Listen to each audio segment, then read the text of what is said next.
Hello, foodies and kitchen wizards. Today, we're diving into a common kitchen conundrum, the dreaded leaking blender jar. If you've ever found yourself with a smoothie waterfall on your countertop, you're not alone. But fear not, because today we're going to tackle this issue head-on and get your blender back to its spill-free glory. Before we get started, make sure to hit that like button, and if you haven't already, subscribe to Press to Cook for more kitchen tips and tricks.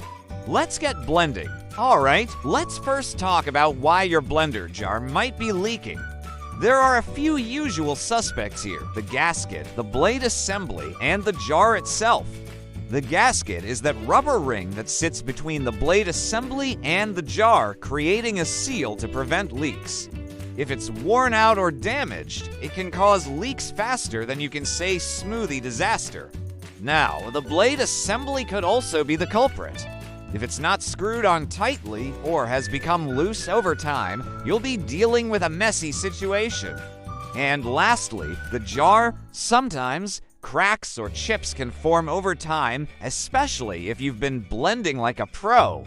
Let's get down to the nitty-gritty of fixing these issues. First up, the gasket. Check if it's properly positioned and not twisted or out of place. If it looks worn or has any cracks, it's time for a replacement.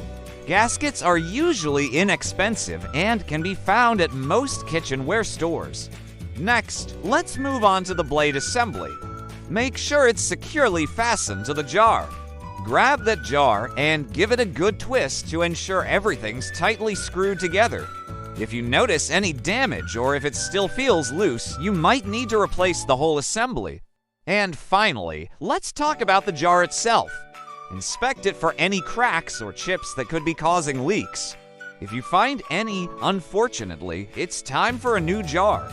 Glass jars can be more prone to this kind of damage, so if you're clumsy like me, consider switching to a more durable plastic jar.